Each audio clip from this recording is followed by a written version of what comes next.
தந்தை மகன் தூய ஆவியாரின் பெயராலே ஆமேன். இயேசு கிறிஸ்துவின் அன்புமிக்க சகோதர சகோதரிகள் உங்கள் அனைவருக்கும் கிறிஸ்து இயேசுவின் அன்பு கடந்த வணக்கத்தை தெரிவித்துக் கொள்கின்றேன்.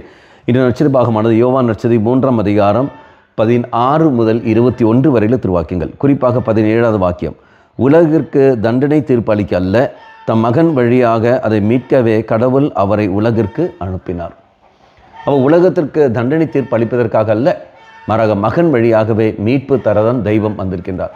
அப்படி என்றால் இந்த இயேசு கிறிஸ்து உனக்காகவும் எனக்காகவும் மரித்ததும் உயிர் தெழுந்ததெல்லாம் நீயும் நானும் வாழ வேண்டும் என்பதற்காக வழிய நம்மை தண்டிப்பதற்காகவோ மரித்து போவதற்காகவும் அல்ல. அவள் இறைமேல் நமக்குள்ள இருக்கிற அந்த கருத்துக்கள், ஆண்டவர் என்னை தண்டிப்பார் என்ற கருத்தை எடுத்து மாற்றிக்கொண்டு இதை இரக்கமுள்ள தெய்வம் என்மேல் இரக்கம் மட்டும்தான் காட்டுவார் என்ற உணர்வோடு நாம் வாழ வேண்டும். நமக்கு எல்லோருக்கும் தெரியும் இல்லையா? 1 யோவான் 5ஆம் அதிகாரத்தில் வாசிக்கின்றோமே, 5ஆம் 19ஆம் வாக்கியத்தில், உலகம் அனைத்தையும் தீயவனின் பிடியில் உண்டு, ஆனால் உலகம் அனைத்தும் தீயவன் பிடியில், இந்த தீயவன் பிடியில் இருக்கின்ற இந்த உலகத்தை காட்க தான் தெய்வம் கடந்து வருகிறார். அதான் 1 யோவான் 3ஆம் அதிகாரம் 8ஆம் வாக்கியத்தில் நாம் வாசிக்கின்றோம். அப்போது அழகையை வெல்லதான், அழகையை ஜெயிக்கத்தான் இயேசு கிறிஸ்து மானிட மகனாக இந்த உலகத்தில் வந்திருக்கின்றார். தெய்வம் மனிதனாக பிறந்திருக்கின்றார் அழகையை வெல்வதற்காகவே.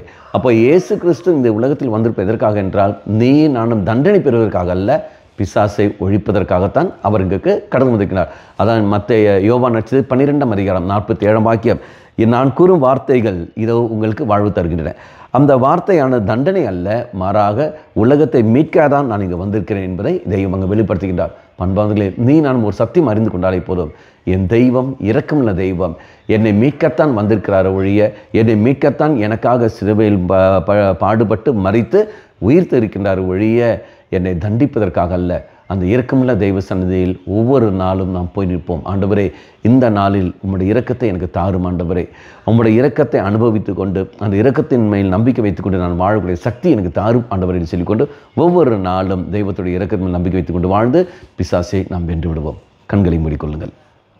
இயேசுவே, என்றுமே உம்முடைய இரக்கத்தின் மேல் நம்பிக்கை வைத்து வாழ எனக்கு சக்தியை தந்துள்ளோம். இதோ இந்த நாளை உன் கரங்களில் விட்டு தருகின்றோம், என்னையும் குடும்பத்தையும் விட்டு தருகின்றோம். அம்மா மாதாவே, தெய்வ மாதாவே, எங்கள் மாதாவே, என் அன்னையே, விசேஷமாக எங்களுக்காக பரிந்து பேசும். ஆமேன். தந்தை மகன் தூய ஆவியாரின் பெயராலே ஆமேன்.